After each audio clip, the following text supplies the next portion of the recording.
Glória a Deus, a paz do Senhor Jesus, igreja. Eita glória, que igreja abençoada. Estou tão feliz de estar aqui, de poder retornar a essa casa. E já estou ficando até meio saudosa de sentir que está acabando, pelo menos meus dias aqui. E eu quero agradecer muito, pastor Bruno, pastora Jaslana. Você está muito maravilhosa hoje, hein? Meu Deus. Eu paguei mó micão, porque na minha cabeça de brasileiro, o domingo de manhã, inclusive a gente tem um monte de meme lá, que é como a gente vai domingo de manhã e como a gente vai domingo à noite. Nem parece a mesma pessoa. E não sei, ficou na minha cabeça aquela coisa meio escola bíblica dominical de antigamente, sabe? Meti meu tênisinho, minha jaquetinha, crente que eu estava abafando. Quando eu vi os irmãos saindo do carro, eu falei, Jesus, o que houve aqui, Senhor? Porque o culto principal e oficial de vocês, né? É o culto de manhã. Então vai perdoando aí a missionária, tá bom? Ai, obrigada. Minha avó já dizia, beleza tá nos olhos de quem olha. Viu? Deus te abençoe. Eu queria agradecer, louvar a Deus por essa igreja, por todos vocês. Deus abençoe. Espero que nós possamos nos encontrar em breve novamente, viu? Amém. Glória a Deus. Abra comigo a sua Bíblia no Evangelho de Jesus, segundo escreveu João, capítulo de número 4. Glória a Deus. Evangelho de Jesus, segundo escreveu João, capítulo de número 4. Gente, eu quero agradecer também a irmã Lilian, que tanto tem nos abençoado nesses 2 dias, né? A cunhada da pastora Jaslana. Cadê você, Lilian? Você está aqui? Meu Deus, tirou aquele sobretudo maravilhoso vermelho, já nem, né? Gente, pensa numa serva do Senhor. Eu falei para ela nesses 2 dias, falei para ela, Lília, se o Senhor te chamar, Ele vai fazer igual Samuel, você tem que responder, fala que é a tua serva. Porque pensa numa pessoa que está servindo aí ao Senhor, nos servindo esses 2 dias. Tudo que a gente precisa. Lília, Deus te abençoe. Eu falei para ela que eu só estou orando pelo marido dela, que ele já deve estar assim, né? Jesus, que mulher é essa que está roubando minha mulher de mim? Traga minha mulher de volta e ela vai ser devolvida, viu? Mas até lá, como ela tem nos servido em amor, em honra, porque é uma coisa que a pastora Verbênia falou aqui, e gente, pausa para a pastora Verbênia. A gente esquece. Não, esquece. Vocês já estão acostumados, né? Vocês estão pensando que isso aqui é todo dia, em todo lugar? Né? Não, vocês desfrutam desse privilégio, o Senhor nos abençoou nessa manhã. Que palavra, que mulher de Deus. Tem que vigiar, senão vira uma idolatria. Deus te abençoe, pastora Vermelha. E quando ela estava falando aqui, né, sobre oferta, não por tristeza, nem por necessidade, Deus ama o que dá com alegria. De igual forma é quem serve, né? O servir para o Senhor não é mais importante do que o servir com alegria. A mesma coisa é para vir para a casa de Deus. Alegrei-me quando me disseram, vamos à casa do Senhor. Então é sobre isso, né? É sobre fazer com alegria. E é assim que essa igreja serve. Deus abençoe todas essas irmãs que estão cansadas da conferência, cheia de dor no calcanhar, mas vieram hoje aqui de manhã maravilhosas. Quem olha para elas nem diz, né? Deus abençoe de verdade. O Senhor recompense vocês. João capítulo de número 4. Quem achou, diga amém. Versículo 1 em diante. Quando os fariseus ouviram que Jesus fazia e batizava mais discípulos do que João, se bem que Jesus não batizava, e sim os seus discípulos, ele deixou a Judeia e voltou outra vez para a Galileia. E era-lhe necessário passar por Samaria. Chegou, pois, a uma cidade samaritana chamada Sicar, perto das terras que Jacó dera a seu filho José. E estava ali a fonte de Jacó. E Jesus, cansado da viagem, assentou-se junto à fonte, e era quase a hora sexta. Nisto veio uma mulher samaritana tirar água. Jesus lhe disse, dá-me de beber. E seus discípulos tinham ido à cidade comprar comida. Disse-lhe então ele à mulher samaritana, como sendo tu judeu, pede de beber a mim, que sou mulher samaritana, pois os judeus não se comunicavam com os samaritanos. Respondeu-lhe Jesus, Se tu conheceras o dom de Deus, e quem é o que te pede, dá-me de beber, era tu que lhe pediria e ele que te daria água viva. Disse-lhe a mulher: Senhor, mas tu não tens com que tirá-la e o poço é fundo. Onde, pois, tem água viva? És tu maior do que nosso pai, Jacó, que nos deu o poço do qual ele próprio bebeu, bem assim os seus filhos e o seu gado? E respondeu Jesus: todo aquele que beber desta água tornará a ter sede, mas aquele que beber da água que eu lhe der, nunca mais terá sede. Pelo contrário, a água que eu lhe der, fará nele uma fonte que jorra para a vida eterna. Então disse-lhe a mulher: Senhor, me dá dessa água, para que eu não tenha mais sede e nem precise vir aqui tirá-la. E Jesus lhe disse: vai, chama teu marido e vem cá. E ela respondeu: eu não tenho marido. E disse-lhe Jesus: tens razão em dizer não tenho marido, pois tu já tiveste 5 maridos, e o que tens agora não é o teu marido. Isto disseste com verdade. Então lhe disse a mulher: Senhor, vejo que és profeta. Nossos pais adoraram neste monte, mas vós, os judeus, dizem que é em Jerusalém o lugar que se deve adorar. Jesus lhe disse: mulher, crê-me que a hora vem em que nem neste monte nem em Jerusalém adorareis ao Pai. Vós, samaritanos, adorais o que não conheceis, nós, judeus, o que conhecemos, pois a salvação vem dos judeus. Mas vem a hora, e já chegou, em que os verdadeiros adoradores adorarão ao Pai em espírito e em verdade, pois o Pai procura os tais que assim o adorem. Deus é espírito, importa que os que adoram o adorem em espírito e em verdade. Diga amém por essa palavra. Se assente glorificando a Deus aí nessa noite, nessa manhã. Você não me ouviu não, se assente glorificando a Deus. Isso, glória a Deus. Aleluia. Glória a Jesus. Quando você faz o que precisa ser feito, Deus faz aquilo que só Ele pode fazer por você. Eu vou repetir isso porque eu quero que você grave esse gatilho, que você leve essa chave para a sua vida. Quando eu faço o que precisa ser feito, Deus faz o que só Ele pode fazer na minha vida. Significa que quando eu faço aquilo que é preciso ser feito, Deus faz aquilo que eu jamais conseguiria fazer por mim mesma. Ele faz o sobrenatural. Então, se eu fizer o ordinário aqui não é o comum. O ordinário é aquilo que eu ordeiro, aquilo que é devocional, aquilo que é diário. Quando eu faço aquilo que é ordinário, devocional, diário, Deus faz aquilo que é sobrenatural. Veja, o sobrenatural, ou seja, aquilo que só Deus pode fazer, ele não é provocado por aquilo que eu faço de sobrenatural, porque eu não sou sobrenatural. E às vezes a gente é tendencioso a acreditar que se eu for além das minhas condições, além das minhas possibilidades, sempre entregando o máximo no sentido de estar rompendo com os meus limites diariamente, para favorecer ao Senhor, eu vou conseguir mover a mão de Deus em meu favor. Isso na verdade é um equívoco e eu preciso ser sincera com você. Deus também não espera isso diariamente de você, porque Ele sabe que você não foi feito para ser sobrenatural. Ele não te criou para ser sobrenatural, Ele te criou para ser humano. Quando Ele nos criou e soprou em nossas narinas, fazendo isso através do primeiro homem, Ele não nos criou para sermos sobrenaturais.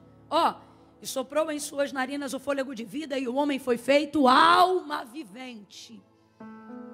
Você não é sobrenatural, você é ser humano. Vem comigo, você não é sobrenatural, você é ser.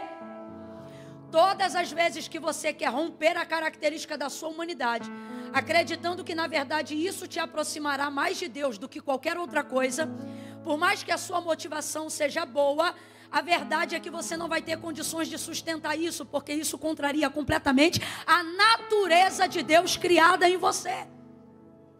Então eu volto a dizer e repetir para que você compreenda: o que antecipa o sobrenatural de Deus não é eu ser sobrenatural, é a minha consciência de que eu sou ser humano. Compreendendo o que disse Paulo, por exemplo, quando ele disse, uma vez que humanamente falando ele estava sendo castigado, disciplinado, haja vista a grandeza das revelações sobrenaturais que recebeu da parte de Deus, visitando e conhecendo coisas que nenhum outro homem antes dele jamais viu, a saber, o terceiro céu, as revelações que Deus ainda não havia contado a ninguém, aquilo que o ouvido humano não ouviu, aquilo que ainda não havia subido ao coração de homem algum. Paulo teve um vislumbre, um acesso disso. E uma das maneiras de Deus proteger sua humildade, uma das maneiras de Deus proteger a sua humanidade, foi permitindo um espinho na carne e um mensageiro de Satanás que de tempo em tempo vinha esbofeteá-lo.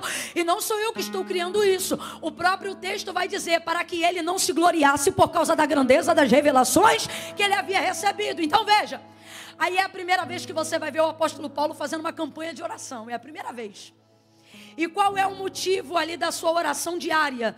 Senhor, me tire esse espinho da carne e não permita com que se aproxime de mim esse mensageiro de Satanás, que de tempo em tempo vem me esbofeteá-lo. Orou uma vez, orou duas vezes e o Senhor nada lhe dizia, apesar de ouvir todas as suas orações. Orou a terceira vez e então o Senhor lhe respondeu, dizendo: Paulo, a minha graça te basta e o meu poder.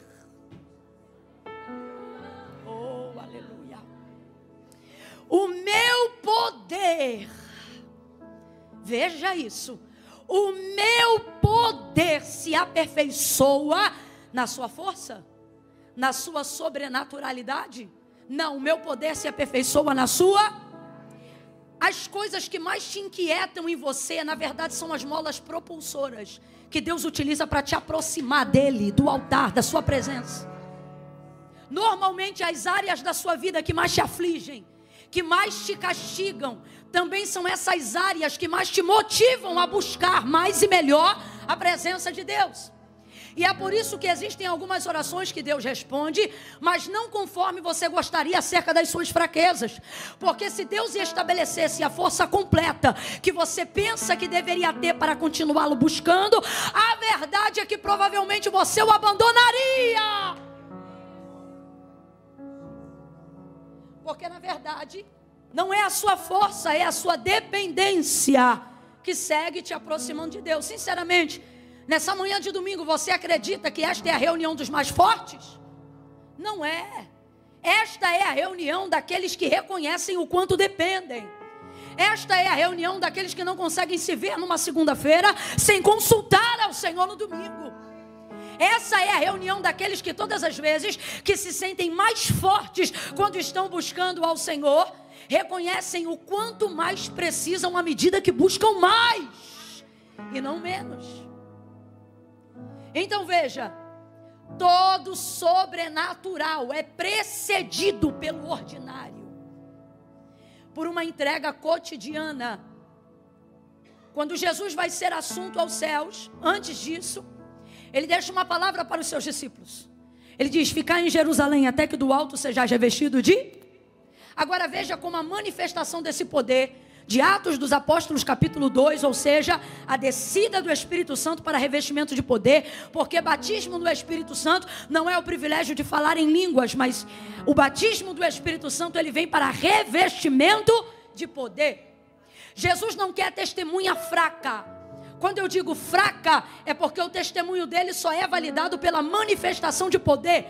Pessoas incrédulas só recebem o evangelho através da manifestação de poder. O batismo do Espírito Santo foi para isso, revestimento de poder. Olha a orientação de Cristo: ficai em Jerusalém. E eles já eram cristãos? Já. Mas ficai em Jerusalém até que sejais revestido de... Aí olha a continuidade do texto: e ser-me-eis testemunhas, ou seja, aí vocês estarão autorizados, legitimados a compartilharem com os outros aquilo que vocês de mim receberam, poder. Ser-me-eis testemunhas, Judeia, Samaria e até os confins da terra. Mas até que do alto sejais revestido de poder, ficai em Jerusalém. Atos dos Apóstolos, capítulo 1, Jesus é assunto aos céus. Depois que ele é assunto aos céus, o povo começa a se sair dali, aonde vê a assunção de Jesus Cristo, e se reúne pela primeira vez na casa de Maria, aonde na verdade é a casa de João, que passou a receber Maria como se fosse sua mãe, depois da morte e ressurreição de Cristo, e vão para ali e começam a orar. E então você vai ver os primórdios do que chamamos de igreja primitiva, não mais sinagoga. E aí eles começam a se reunir para orar. O grupo cresce, aumenta, cenáculo, e vai-se embora. E ora. Uma das coisas que o texto aponta é que eles oravam todos os dias e repartiam tudo que tinham todos os dias em comum. Então veja, a igreja se encontrava para orar todo dia. E tinha língua no meio deles? Ainda não. Tinha cura no meio deles? Ainda não. Tinha batismo no meio deles? Ainda não. Tinha poder no meio deles? Ainda não. Tinha vibração no meio deles? Ainda não. Tinha efusão no meio deles? Ainda não. Tinha poder de Deus no meio deles? Ainda não. Nenhuma das manifestações que nós acreditamos e caracterizamos como poder de Deus acontecia no meio deles, mas isso não impedia eles de se reunirem para orar todo dia. Completa aí para mim. Eles se reuniam para orar? Abre essa boca, crente. Eles se reuniam para orar? Eles adoravam a Deus? Congregavam? Todo dia. Esse culto que você chama de frio era o culto da igreja primitiva. O culto que você normalmente, sendo pentecostal, não suporta, era o culto da igreja primitiva. Eu estou falando aqui bem rasgado, que é para todo mundo entender.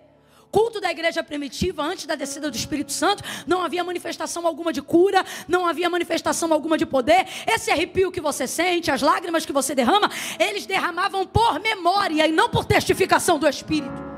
O Espírito ainda não estava presente no meio deles. Então este é o culto mais racional que a igreja já viveu. Um culto motivado somente pela razão e nada pelo Espírito. Agora veja como isto ainda assim era o suficiente para cumprir a profecia.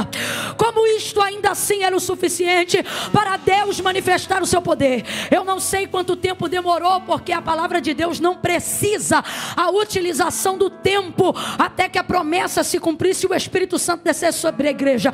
Agora, o que a palavra de Deus precisa sobre este tempo é que era todo dia, sentindo ou não, oravam todo dia, sentindo ou não, buscavam todo dia, gostando ou não, oravam todo dia. Sabe o que é isso?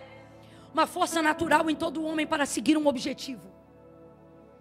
E acredite, isso foi o suficiente. Então, falando sobre esse entendimento, o que foi que antecipou, o que antecedeu a vinda e a descida do Espírito Santo sobre a igreja? Não foi o sobrenatural, foi o ordinário. Oravam todo dia.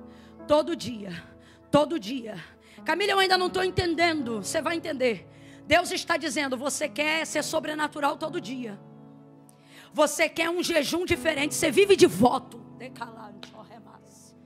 Você só é efusivo em períodos de campanha. Eita! Deus está falando com alguém aqui.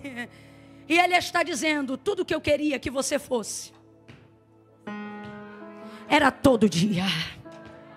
O todo dia antecipa o sobrenatural. Orando todo dia, buscando todo dia, adorando todo dia. Aí de repente um dia, que dia? Não sei. Um dia daqueles do todo dia. E de repente veio do céu um som como de um vento veemente, impetuoso. E encheu a casa, encheu a casa. Encheu a casa onde eles estavam assentados. E foram vistos por eles línguas repartidas como que de fogo, as quais pousavam na cabeça de cada um deles. Ele estava condições de falar. Eu estou sentindo tanta graça de Deus aqui nessa manhã. Pegue a tua mão direita, imponha ela no ombro de alguém agora. Faça isso agora. Imponha a tua mão no ombro de alguém agora e diga assim, faça todo dia. E um dia Deus fará o que ninguém pode fazer. O seu é todo dia, o dele é o sobrenatural. Busque todo dia, ore todo dia. Faça o que precisa ser feito. Foram revestidos. Quem precisa de todo dia somos nós. Deus não precisa de todo dia. Em um dia, pastor Bruno, um dia, Ele muda a vida, Ele vira a chave. Você acha que Deus precisa de todos os dias da semana? Deus muda a tua vida com um telefonema. Você acha mesmo que Deus depende da bolsa de valores? Se Deus quiser, tu dorme pobre e acorda rico com um telefonema. Isso vocês recebem, né? Eu também. O todo dia é para nós. Do que eu estou falando? Estou falando sobre fazer o que precisa ser feito. Essa mensagem aqui é uma mensagem de contraponto para quem teve a oportunidade de estar aqui ontem. Ontem só falamos do que era espiritual. Se a gente pudesse resumir em uma palavra a mensagem de ontem, nós falamos sobre a necessidade de reconhecermos e de sermos espirituais. E hoje, o Espírito Santo está dizendo para nós que a manifestação, a acomodação do Espírito se dá por um comportamento físico e não sobrenatural. Você precisa se colocar, se posicionar. Só que qual que é o problema, Camila? Porque que mesmo tendo a melhor das motivações, eu não consigo acessar o sobrenatural, eu não consigo viver o que Deus disse que eu viveria, porque você quer se comportar como anjo e não como gente. Você quer ser mais crente que eu quero ser mais crente que você, nós queremos ser mais crente que os pastores mais crentes que a igreja de Cristo. Nós somos assim.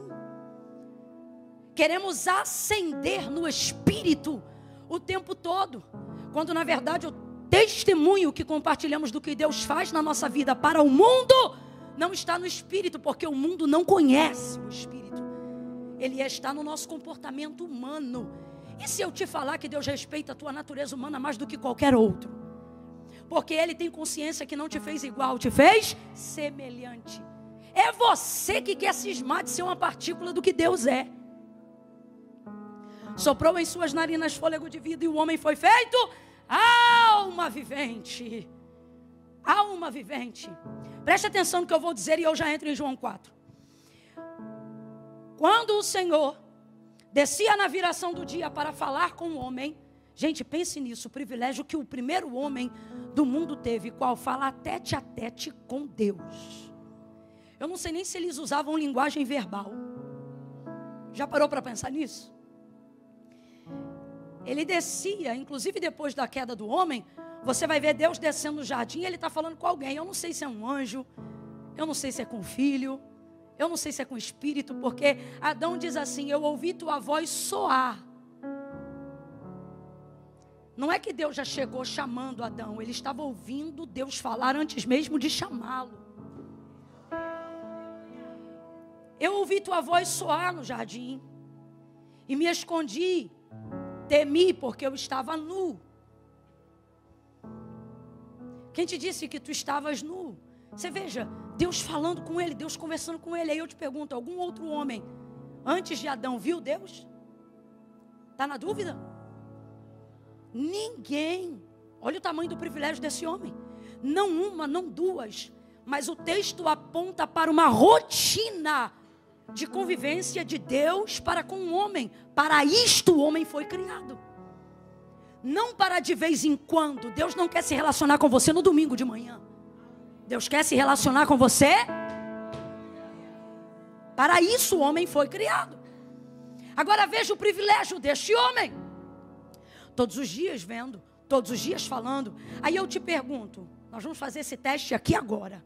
Eu te pergunto, alguém que vê Deus todo dia precisa de mais alguma coisa? Você está vendo como é que você quer ser sobrenatural? Deus não te fez igual, Deus te fez. Quem lembra? Deus te fez. Tu pode cantar muito e o máximo que você carrega é um vislumbre de quem Deus é. Tu pode pregar a ponto de nem essas colunas de ferro resistir. E no final do dia, o máximo que você consegue ser é pó.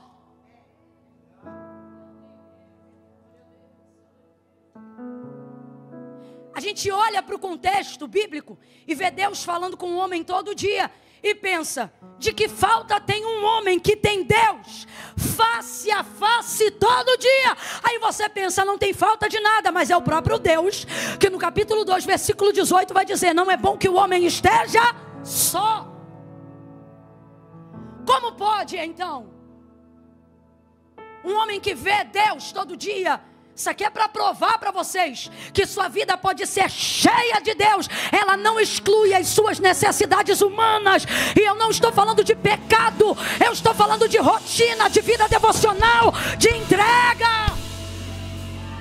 Deus, compreendo o que eu vou dizer, Deus tem consciência de quem Ele é, maravilhoso, soberano. Aparentemente quem tem Deus não tem falta de...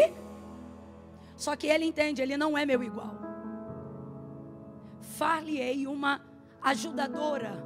Sabe o que isso significa? No aramaico, alguém que lhe seja equivalente. Vou preparar para ele uma pessoa equivalente, igual, semelhante, igual a ele, no sentido de que? Natureza humana. Ela sim o completará, ele sim a completará, porque eles serão equivalentes.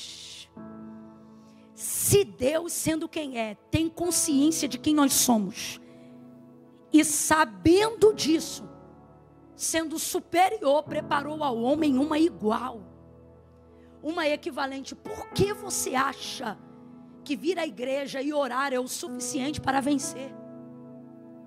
Deus está dizendo para mim e para você: o que te falta é a consciência de voltar a ser humano. E entender que sua vida com Deus não exclui sua vida com a família. Entender que sua vida com Deus não te exclui de atividade física. Vou falar do jeito que Deus está mandando. Entender que sua vida com Deus não te impede de terapia. Tem coisas que Deus de fato pode fazer na sua mente, mas tem coisas que só um equivalente vai acessar em você. Estamos carregando algumas dores, não porque estamos desejando Deus, mas porque sem percebermos estamos agindo como se fôssemos iguais a Ele. Quando na verdade, irmão, isso aqui no final do dia é pó, é barro. Então, sobre o que nós estamos falando nessa manhã? Sobre a necessidade de organizarmos a nossa vida para vivermos o todo dia. O que manifestará o sobrenatural de Deus na nossa vida não é o nosso sobrenatural, é a nossa rotina devocional e ordinária. Deus trouxe você hoje aqui, Ele está te dando uma linguagem prática. Ele não está dizendo sinta isso, Ele está dizendo faça isso. Programe a sua semana. A frase de uma amiga minha mexe muito comigo. Ela diz assim: quem não programa sua semana já planejou fracassar naquela semana. Isso é uma realidade. Isso é uma realidade. Deus está dizendo aqui a você: organize-se. Organize-se. O que João 4 tem a ver com isso? Tudo. Jesus é o Filho do Deus vivo. Aparentemente, o que Ele precisaria fazer? Aparentemente, nada. Porque nada que Ele faça ou deixe de fazer muda quem Ele é. Ele é o Filho do Deus vivo. Ele é Deus também. Mas olha como João apresenta. Ele apresenta dizendo que Jesus vai deixar a Judéia e vai outra vez para a Galileia. E eu amo a narrativa do versículo 4. Ele vai fazer isso porque era necessário passar por Samaria. Tem como a gente colocar João 4, versículo 4 aí, por favor, na tela? Deixa eu ver qual é a versão que vocês estão usando e deixa eu ver como está escrito.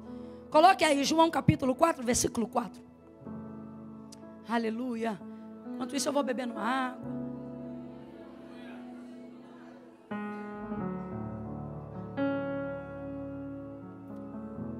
Pode beber água ainda aqui, não pode? Então pare de me secar. Vai dando glória. E era ali. E era ali. E era ali. Sai, preguiça. Eu estou vendo daqui que tem gente que não abriu a boca ainda. E era ali. Saiu, aleluia. E era ali necessário. Necessidade é igual vontade? O que é necessário? Fazer o que precisa ser? Mesmo quando eu não tenho? E no rodízio é necessidade? Não. Ninguém vai no rodízio porque precisa. A gente vai no rodízio porque deseja. Primeiro bife de picanha já sacia a fome. Mas por que a gente aceita o segundo? Porque vem no alho. O terceiro, porque vem defumado. E etc, etc, etc. Então isso não tem a ver com vontade, isso tem a ver com necessidade.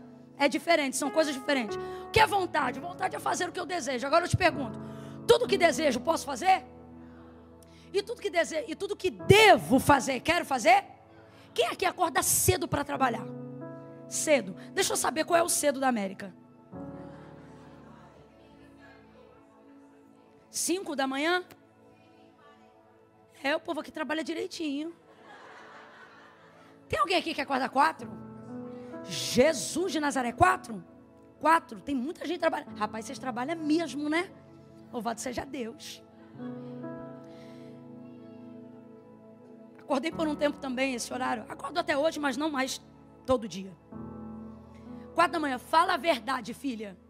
Quando desperta que horas? 3h40, 3h30, que hora desperta? 3h50. Aí vamos lá, desperta. Ela levanta assim.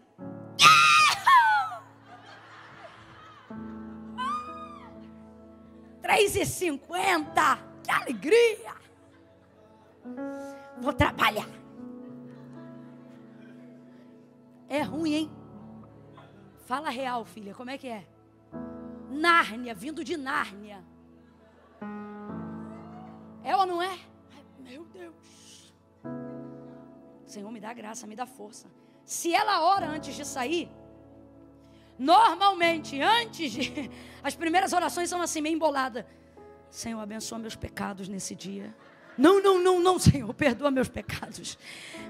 Ainda está se conectando. Mas ela faz isso todos os dias. Não porque quer, mas porque precisa que seja. Qual é o nome disso, Camila? Responsabilidade. Responsabilidade. Jesus tinha responsabilidade com o ministério dele. O que motiva Jesus a sair da Judeia e ir para a Galileia? O espírito faccioso dos fariseus, que não participavam do que Deus estava fazendo no deserto da Judeia, através da vida dos discípulos de Jesus e de João Batista, que era o quê?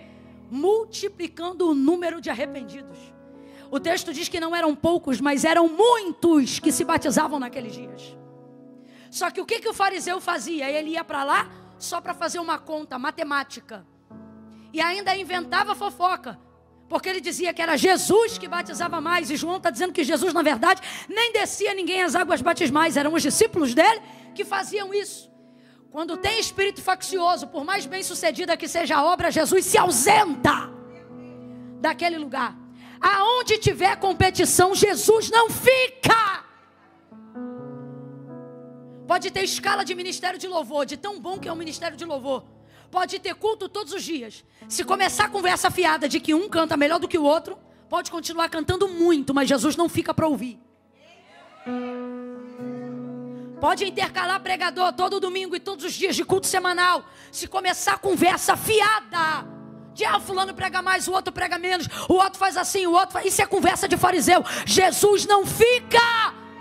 Não fica.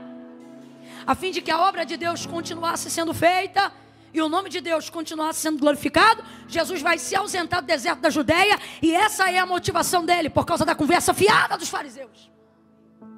Vai deixar a Judeia e vai seguir rumo à Galileia. E aí João vai revelar. E por que eu amo esse texto em João? Porque João é um dos poucos discípulos, por que não dizer, entre os evangelistas, o único discípulo que não traz a narrativa sobre o que Jesus Cristo fazia, contando só o fato, mas trazendo a motivação por trás do fato. Pode olhar, a narrativa textual e verbal de João está sempre no gerúndio. Ele conta as coisas que aconteceram como se elas estivessem acontecendo na hora que ele está narrando. E ele faz isso porque ele gosta de trazer a motivação de Jesus por trás do fato. Um exemplo, Mateus traz o que Jesus fez. João sempre traz a motivação pela qual Jesus fez. É como se tivesse um restaurante que você gostasse muito de comer, e esse restaurante fizesse um prato maravilhoso que você não sabe fazer, você só sabe ir lá para comer. João é o restaurante que passa a receita. Entende? João traz os ingredientes por trás do fato. Então o que ele está colocando aqui? Ele está colocando aqui que a motivação de Jesus em passar por Samaria não era voluntária no sentido de espontânea, de vontade, de desejo. Vou trazer um exemplo para você entender. Quando ele ia para a casa de Lázaro, Marta e Maria, eles eram amigos, afinidade pessoal. Jesus não ia lá porque devia. João 11. Jesus amava Marta, Maria e Lázaro. A casa mais visitada que se há registro no texto sagrado foi a casa de Lázaro, Marta e Maria. E não é porque Jesus tinha uma obra para fazer lá, é porque eles eram amigos, amados. Isso é voluntariedade, isso é desejo, isso é vontade. Agora, Samaria, para Jesus, Samaria não é voluntariedade, não é desejo, é chamado. E chamado não pode ser guiado pela vontade. Vida com Deus não pode esperar vontade. Obediência não pode estar associada a desejo. É racional o quê? Fazer o que precisa ser feito. Camila, mas eu não gosto. Não é sobre gostar. Não é sobre querer, é sobre responsabilidade ministerial. É sobre obediência. Faça o que precisa ser feito. Agora veja, Samaria é uma terra de errados.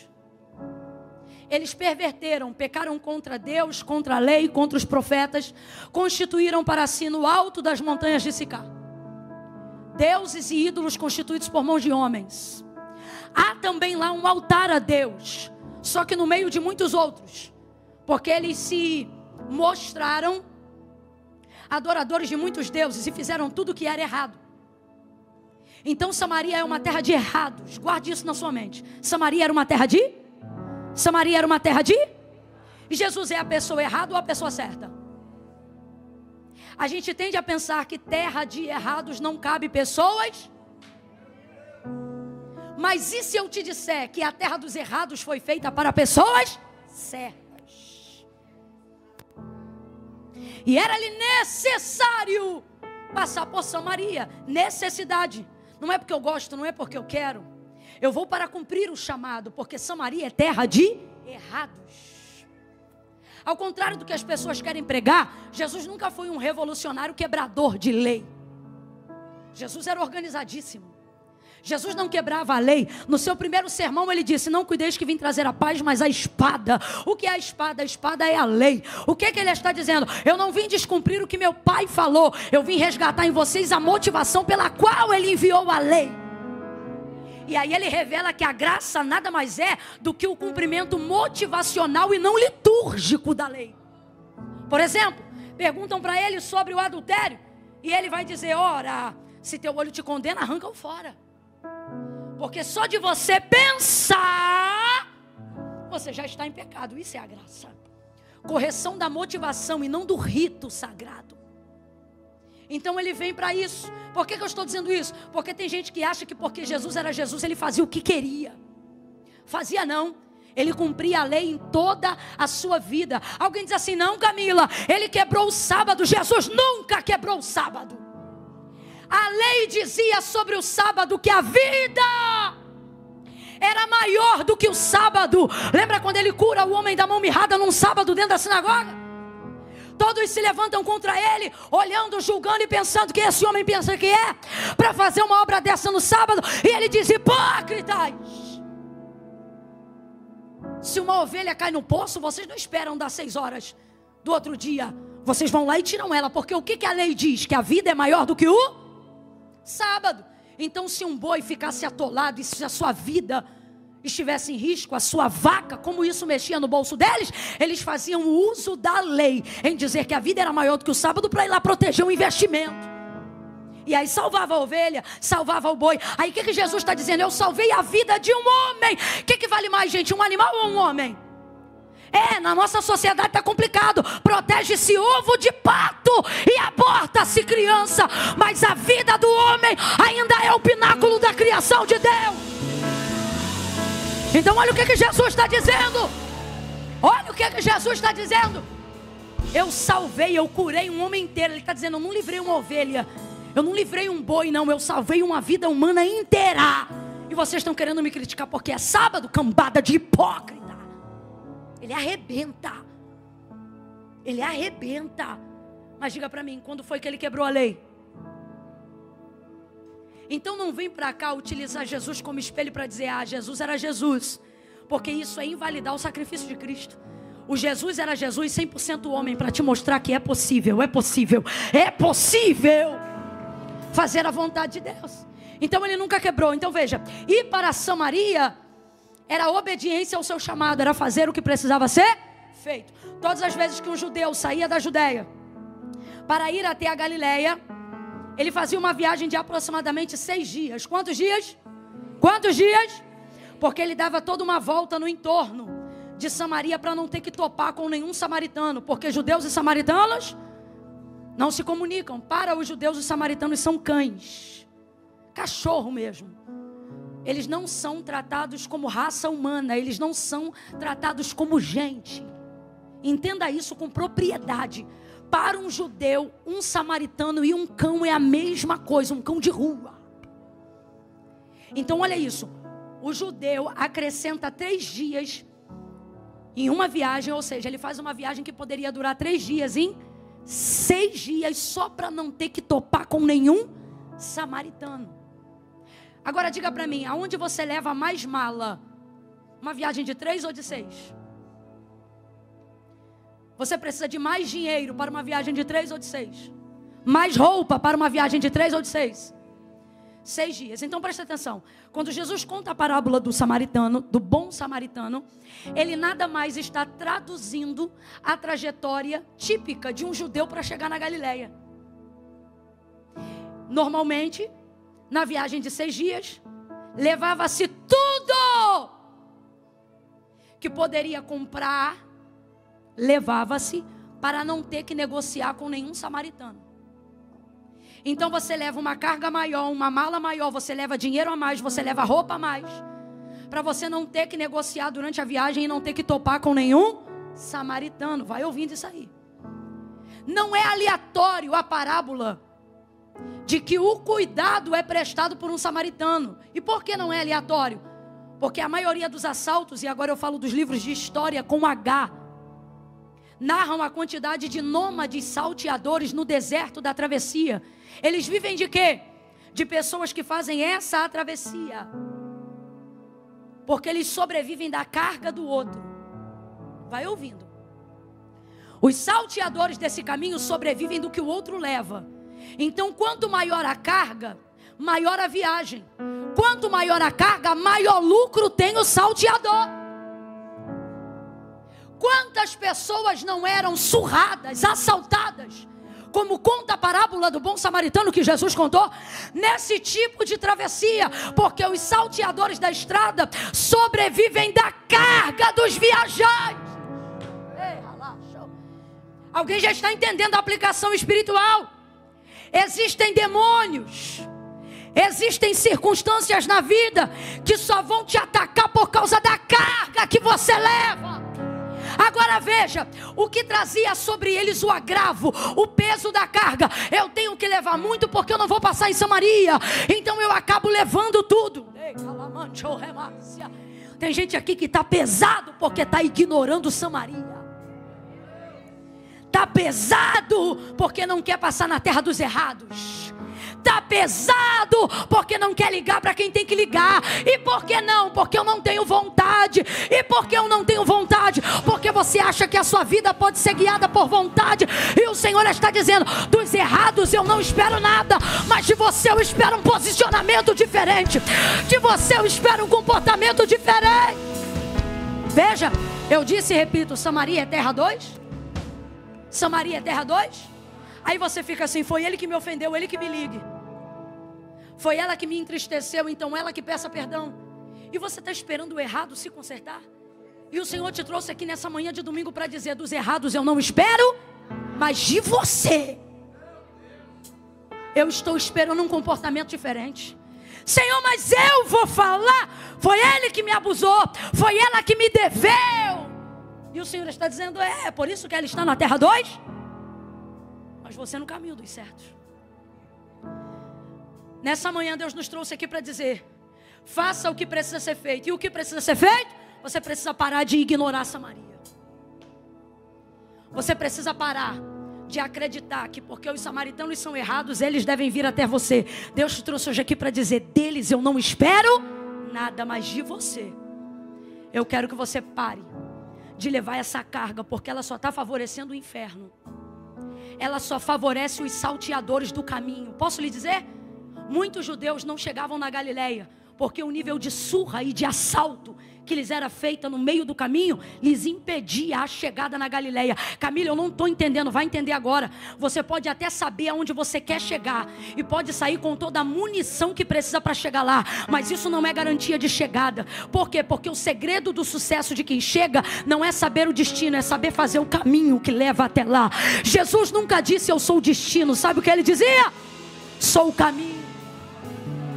É o caminho que determina quem chega. Segunda coisa, não é sobre chegar, é como você chega.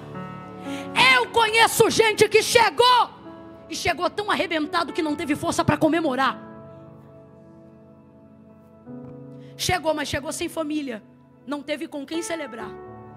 Chegou, mas chegou com tantos problemas emocionais que o dom não lhe respalda a vida social. O que é isso? Só funciona com o microfone na mão. Tire o microfone da mão dele. E você não aguenta conversar com ele depois do culto.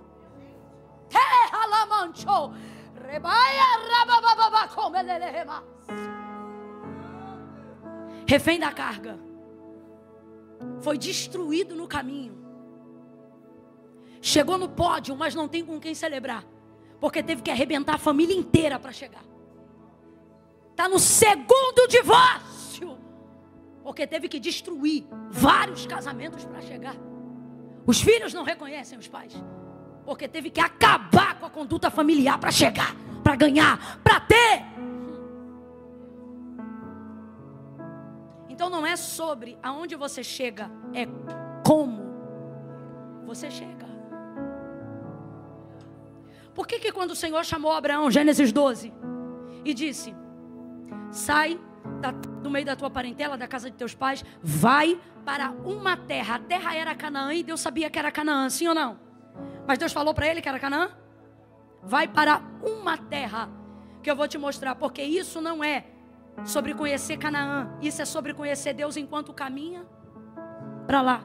Deus não está chamando Abraão para conhecer Canaã, Deus está chamando Abraão para conhecer Ele. E Deus você não conhece na chegada, Deus você conhece no...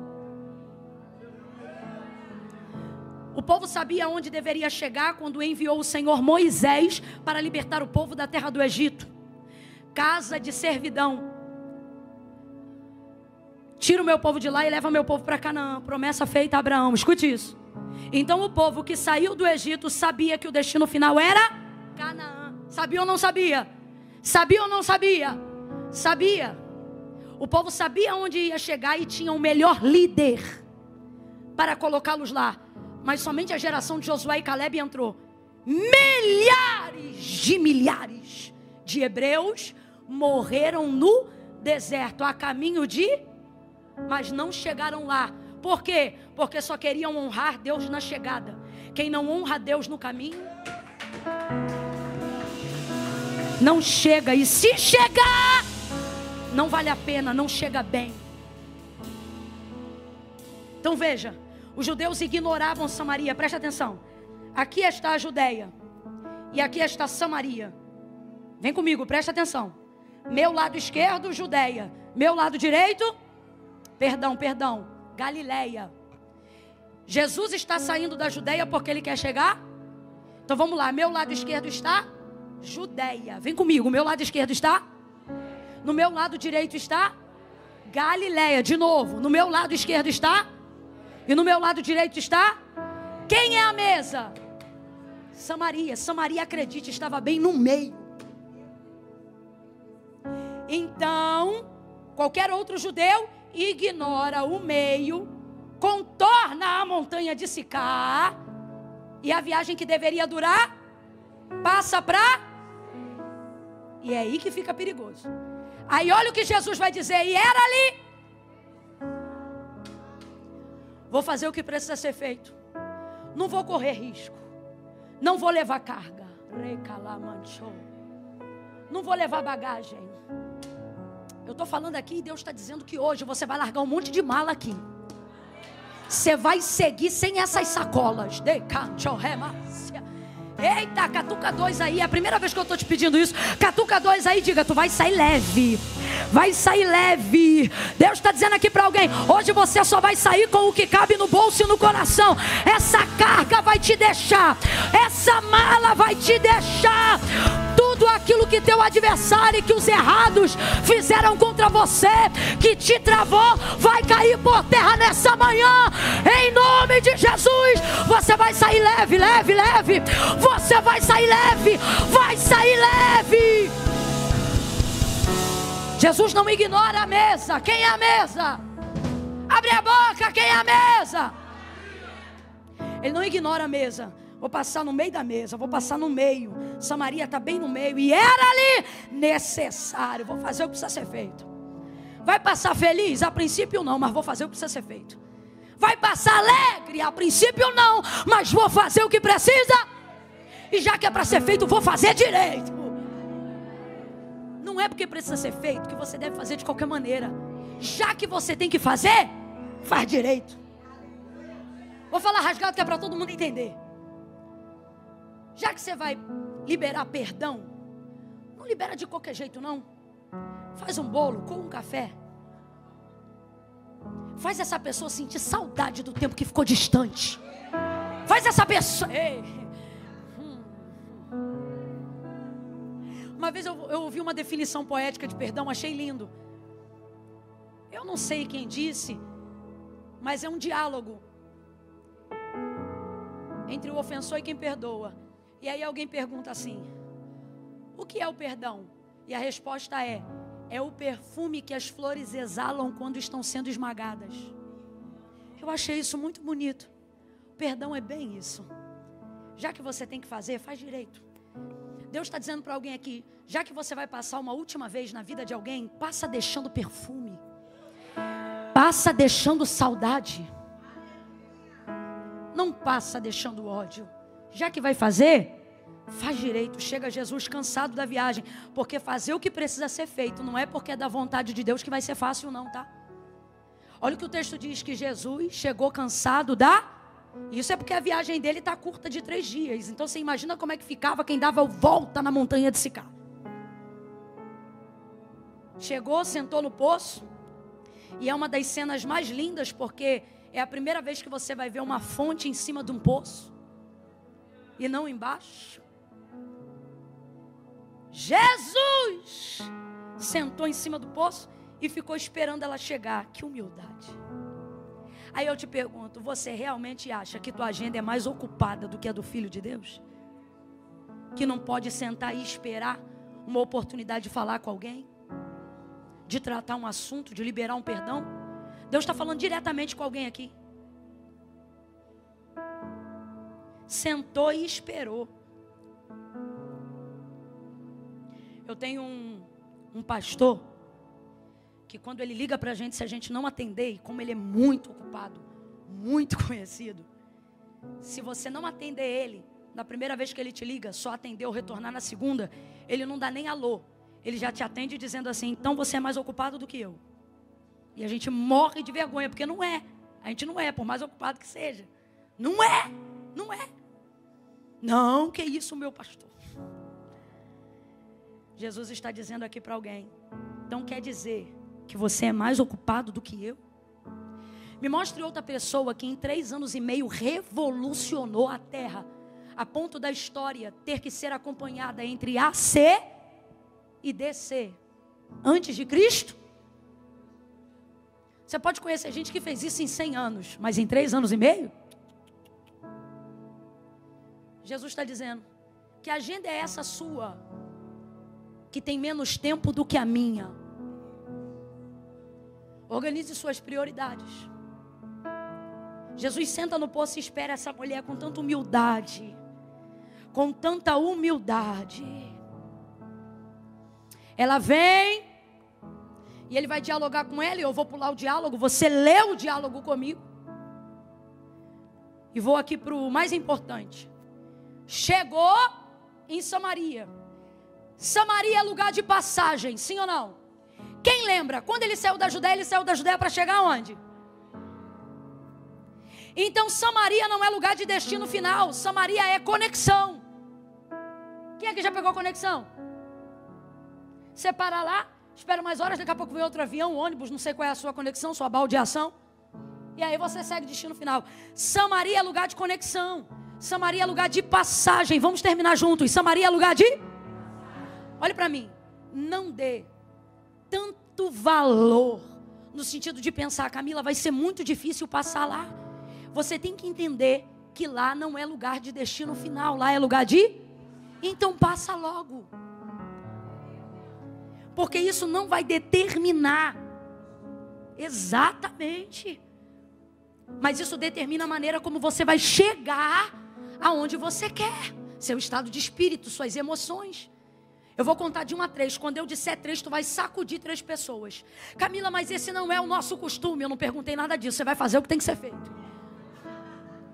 Quando eu disser 3, tu vai sacudir umas 3. E vai dizer para ele ou para ela assim: passe logo lá, passa logo. É 1, prepara, é 2, já vai pegando na camisa de alguém, 2,5. 3, sacode e diz: passa logo lá. Passa logo, me sacode, passa logo lá. Liga para quem tem que ligar, abraça quem tem que abraçar, libera perdão para quem tem que perdoar. Se libere, se liberte, passa logo, é lugar de passagem. Aí você passa pensando assim: vai ser tão difícil, vai ser tão complicado. Meu Deus, como é que vai ser? E o Senhor está dizendo: a obediência corrige tudo. Só passa e deixa que o clima eu preparo. Só passa e deixa que a obra eu faço. Só obedece e deixa que eu preparo o coração. Deixa que eu preparo a ligação. Deixa que eu preparo a oportunidade. Só obedece. A obediência corrige tudo. Passa lá. Faz o que tem que ser feito. Aí Jesus passa, senta, espera, ela vem. Ele conversa com ela e ele vai salvá-la. Ele aceita o arrependimento dela. Ele perdoa ela. O que ela precisa? Ela precisa de um sacerdote, ela precisa de um cordeiro e ela precisa de um altar, para que ela seja liberada.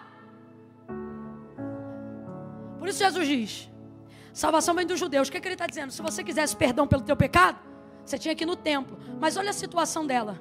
No templo ela não pode entrar porque ela é samaritana. E no monte é Deus que não recebe. Olha a sinuca de bico. Por isso que Samaria é uma terra de errados. Entenda, os errados que erraram contigo estão num dilema que você não sabe. Porque o diabo, quando prepara ocasião para a gente magoar alguém, ferir, ele só mostra a porta de entrada. Depois que a gente está no rolo, ele não mostra onde fica a porta. Normalmente quem está no rolo só soube entrar, quer sair, mas não sabe como. Olha a situação dela, parece até conversa fiada, porque Jesus diz assim: traz aqui teu marido. Eu não tenho marido. Tu disseste bem, porque tu já tiveste 5 e o 6º que tu tem agora não é teu marido. Senhor, me dá dessa água. Não tem marido, pererê, parará. Quando ela vê que o pecado dela acabou de ser confessado, ela identifica que está diante de um profeta. Aí ela diz assim: aonde se deve adorar? Não parece que ela está mudando de assunto? Mas é porque o nosso entendimento de adoração tem muito a ver com o que a gente está fazendo aqui nessa manhã. Glória a Deus e aleluia.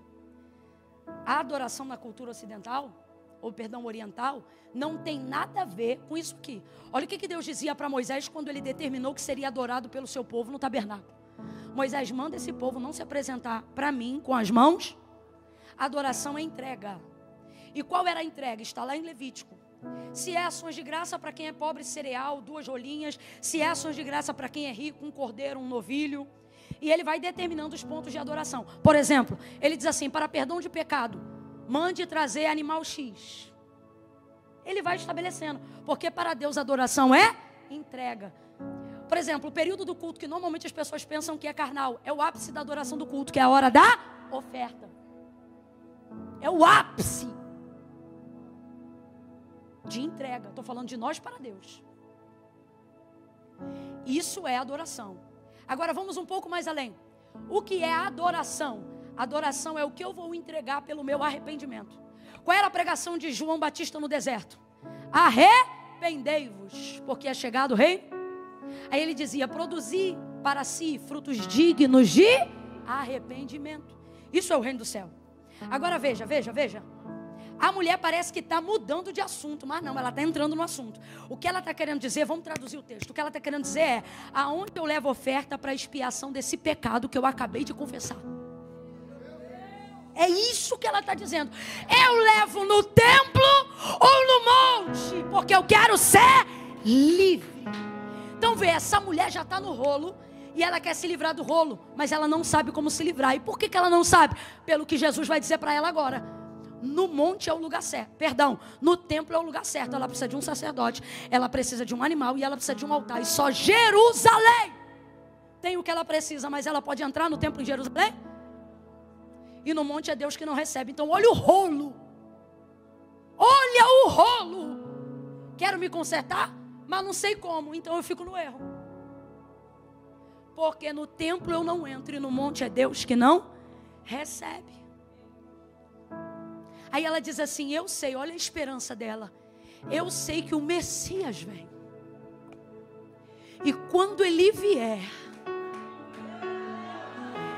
ele vai nos ensinar essas coisas. Sabe o que ela está dizendo?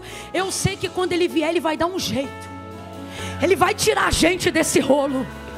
Ele vai tirar a gente desse dilema. Ele é a saída que nós esperamos. Ele é a porta de escape que nós almejamos. É tão lindo ouvir Jesus dizer, eu sou a porta das ovelhas. Oh, aleluia. Eu sei que quando o Messias vier, ele nos ensinará essas coisas. Aí Jesus olha para ela, fala a verdade. Eu acho que todo mundo aqui imagina ele com um sorrisinho de canto de boca dizendo assim, mulher, crê-me, acredita em mim, que a hora vem.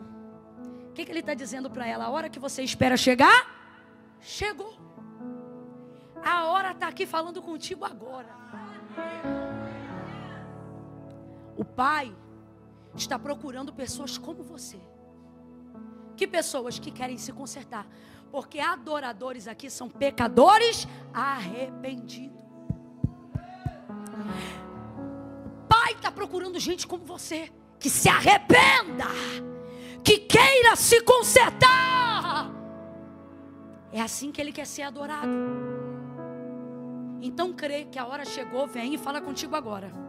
Em que os verdadeiros adoradores adorarão em espírito e em verdade. Ele vai perdoar ela, Ele vai liberar ela e Ele vai usar ela como uma chave para entrar na cidade de Samaria e salvar muitos outros samaritanos dos seus erros, dos seus delitos e dos seus pecados. Mas o que eu quero me deter, me ater aqui? Ela precisa de um altar. E ele está sentado em cima da fonte de Jacó. Quem é Jacó? Terceira geração patriarcal de Abraão. É um memorial de Deus. O nosso Deus é Deus de Abraão, Isaac. Ele está sentado na fonte de... Isso não é um poço, isso é um altar. Ela precisa de um sacerdote, sim ou não? E ele é o sumo sacerdote. Ele é o sacerdote dos sacerdotes. Terceira coisa que ela precisa, de um animal para derramamento de sangue, para expiação do pecado. Quem é ele? Eis o Cordeiro de Deus que tira o pecado do mundo. Ela precisa de um animal, ele é o Cordeiro Imaculado. Ela precisa de um altar, ele está na fonte de Jacó. Ela precisa de um sacerdote, ele é o sumo. Então tudo que ela precisava de bom, ela na verdade conseguiu de melhor. Ele perdoa ela, ele libera ela. Livre dessa algema, ela vai embora. E vai contar, olha, vem ver se não é esse o Messias. O homem que tem dito tudo que eu faço. Aí o povo todo vai ver Jesus. Samaria era lugar de... Vambora, Samaria era lugar de... Só que os samaritanos ficaram tão loucos com Jesus que eu tenho para mim, que é a inspiração da canção antiga, que diz assim: fica, Senhor. Alguém conhece essa canção? Tens meu coração para... Deixa a capela mesmo, que eu sou péssima de tom. Faz em mim morada permanente. Fica, Senhor, meu Salvador. Eu tenho para mim que essa canção surgiu desse episódio. Você sabe por quê? É Jesus dizendo: tô indo para Galileia, tenho que ir embora. E os samaritanos dizendo: não, vai jantar com a gente hoje. O Senhor está dizendo: obedece, faz o que tem que fazer, e eu vou te mostrar que o lugar que você pensou que ia ser uma desgraça vai virar lugar de festa. Gente que você pensa assim: se eu falar com fulano vai dar desgraça, e o Senhor está dizendo: se você falar com ele eu restauro a amizade. Só que seu coração traumatizado diz assim: eu não quero. E o Senhor diz assim: só me obedece, faz o que tem que ser e deixa que eu cuido da tua família. O lugar de passagem que você pensava assim: já que eu vou passar correndo. Olha o que os samaritanos fizeram: Senhor, fica com a gente hoje. Aí o texto termina dizendo assim, que ele dormiu lá aquela noite e ficou mais a metade do outro dia inteiro. Gente, a gente só fica num lugar assim. Quem aqui é aquela família aglutinada que a pessoa vem visitar e diz assim: não, na hora do almoço eu vou embora. Aí a pessoa fica pro café, exatamente. Aí você toma o café, a pessoa: mas uma hora dessa, bora jantar, uai. Aí a pessoa janta e conversa: ih, tá muito tarde para você ir, estica aí, amanhã tu vai no café. E aí, vai ficando. Assim que os samaritanos fizeram com Jesus. E Jesus podia ter ido embora, mas foi? Foi não. Porque lugares de passagem podem ser surpreendentes. Ficou lá. E aí depois foi embora. Chegou na Galileia. Só que chegou como? Salvando, com amigos, com conexões. Jesus está dizendo: já que você tem que passar, isso, passa fazendo amizade, passa fazendo conexões, passa deixando o que de melhor Deus colocou em você. Eu vou falar bem rasgado: você tem uma atividade para fazer hoje depois do culto. Qual? Não espere uma ocasião perfeita para encontrar alguém que você precisa pedir perdão ou liberar através de um perdão. Casse o telefone dessa pessoa e faça isso hoje. Não espere ter vontade. Você pode ser uma bênção na igreja, mas tem gente aqui que já não fala com o pai há 10 anos. Jesus está dizendo: passa lá, fala o que você tem que falar, libere perdão, passa, deixa o perfume. Camila, mas a pessoa não vai entender nada, mas Deus está entendendo tudo e você também. Fica de pé do seu lugar em nome de Jesus. Eu vou fazer uma oração aqui agora e você vai trazer a sua Samaria na sua cabeça. Todo mundo aqui tem uma Samaria. Quem é que você precisa ligar? Com quem que você tem que falar? Quem te feriu? Quem você não gostaria de ver hoje nem pintado de ouro? Essa é a sua Samaria. Feche os seus olhos por alguns instantes, curve a sua cabeça e peça ajuda ao Espírito Santo agora. Espírito Santo, qual área da minha vida eu tenho ignorado? E o Senhor não quer mais que eu ignore, o Senhor quer que eu resolva. Eu não quero ter raiz de amargura no meu coração, eu não quero ter pendência. Eu não quero andar por aí pesado, desautorizado, vulnerável aos ataques de Satanás, por causa dessa carga de mágoa, por causa dessa bagagem. Não quero, Senhor. Visita agora a minha alma e me limpa, me limpa. Mas eu sei que tem coisa que eu preciso fazer para ficar limpo. Me diz, aonde está a minha Samaria? Eu preciso fazer o que precisa ser feito. Senhor, me capacita hoje para ligar para quem eu preciso ligar. Essa é a tua oração e eu estou orando com você. Ore comigo também. Senhor, me capacita a ligar para quem eu tenho que ligar, a visitar quem eu tenho que visitar, a liberar perdão para quem deveria me pedir perdão. Senhor, me dá graça Comece a pedir somente isso. Peça ao Senhor graça. Senhor, me dá graça. Senhor, me dá graça, me dá graça. Não deixe-me demorar em atender o teu comando. Assim que o culto acabar, Senhor, no pátio mesmo da igreja, no hall da igreja, dentro do carro mesmo com o motor desligado, me ensina a passar lá hoje. Eu preciso passar lá hoje, ainda hoje antes da meia-noite, ainda hoje antes da meia-noite, ainda hoje antes da meia-noite. Me conduz até a minha Samaria.